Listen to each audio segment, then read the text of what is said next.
So you want a goddess, but are you a god? I know the algorithm says that my audience is predominantly women, but I can feel a masculine presence breathing down the neck of this channel. I can feel this channel has some cosmic men viewing, lots of earth, maybe Taurus, maybe Virgo. I know you're like, there's some fire in there too. I can feel it. I can feel the masculinity, the cosmic masculinity of the cosmic men watching the channel. Energy doesn't lie, and I know you're here. Because a lot of men want a goddess. You know you want a goddess, but very few men even understand what that means. A goddess is not just a beautiful woman. A goddess is a creatress. Not only does she have the ability to create life physically, but she's also a master alchemist, and she has the ability to create life spiritually as well. She's a divine multiplier. She multiplies any environment she steps into. When a goddess steps into the room that you're in, your luck increases. You may all of a sudden look down at your phone and get an email of an opportunity that you've been waiting for years. Now all of a sudden you're in the vicinity of a goddess, and deals go through. Dots start to connect. Neurons start to fire. It all starts to make sense. Goddesses make things make sense. Goddesses make something from nothing in all that she does since she was born. Because a goddess has always been a goddess. If you're lucky enough to meet a goddess in your life, she's been a goddess her whole entire life. Again, she's a divine multiplier. She multiplies the family. She multiplies the energy of the home. She multiplies vision, your vision, her vision, the vision of others. A goddess is like the queen on the chessboard. When she enters your life, levels of the game unlock. Things begin to expand. Your ideas grow bigger. She inspires you. Not only that, but your dreams start to materialize. When a goddess enters your life, years go by and you look up and you realize you are living the life of your dreams. That's what life with a goddess is like. You go through life with a goddess on your side, now your life is extraordinary. That's the power of a goddess. She's fertile ground. And when the right seeds enter fertile ground, they grow. But this is what many men do not understand. Fertile ground requires protection. It requires nourishment, stability. Goddesses cannot flourish in chaos. You love a goddess because she's magical, but a goddess's magic cannot flourish when she's being drained. Someone shouldn't even think to ask her to bring life into this world while she's carrying the weight of survival mode. So this is where preparation is of the utmost importance. The things that a goddess brings to the world requires a man that's already established himself. Not a man who's still trying to figure life out. Not a man hoping that a woman will come along to complete him. He prepares himself long before his goddess ever even appears. He's already faced life. He's already experienced the struggles of life.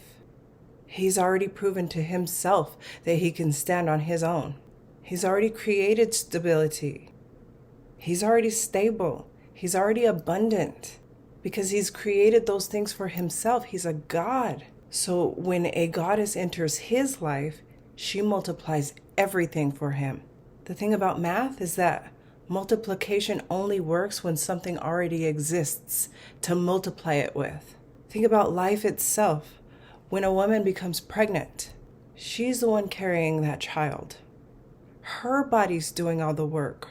Her system is growing life from the inside out. That's such a huge responsibility. If you didn't know that, I'll be the first to tell you. It is.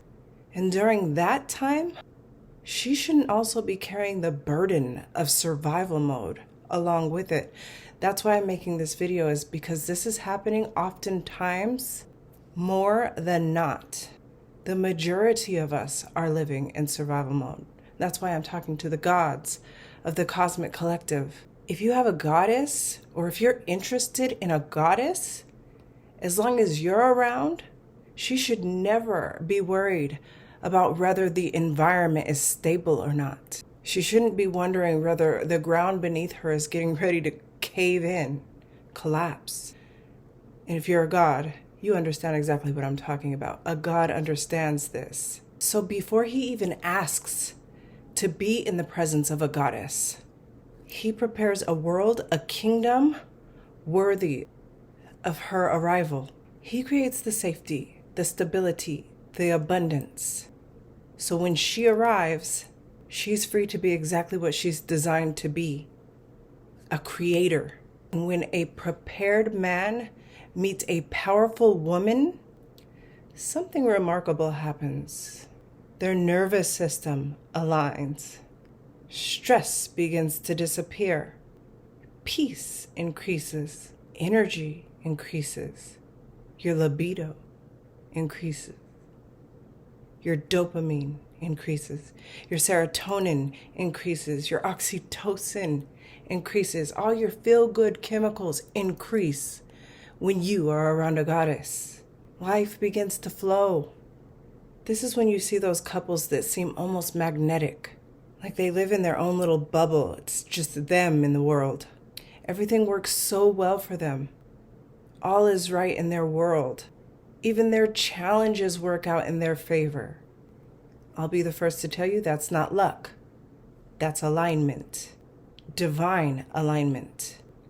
And alignment happens when two people enter a relationship already whole, already established, already grounded in themselves. Because relationships built in incompleteness collapse. They crumble. Think of it like this. You cannot paper mache yourself together and expect a solid foundation. That will never work, no matter how hard you work at it.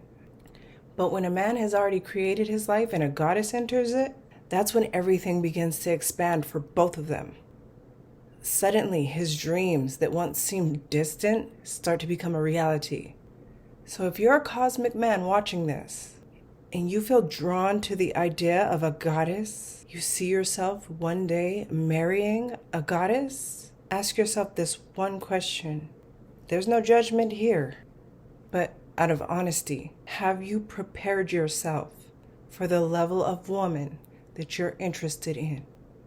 Have you created a foundation that a goddess will flourish in? Have you become the kind of man whose presence supports creation instead of draining it?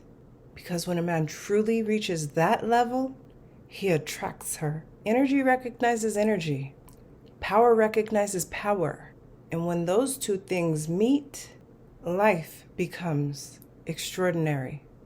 So, yes, you can have a goddess, but understand something clearly. A goddess does not appear in the life of an unprepared man. If you want a goddess, you must be a god. Thank you all so much for watching, liking, and subscribing to the channel. I'm Christina, and I'll see you all in the future.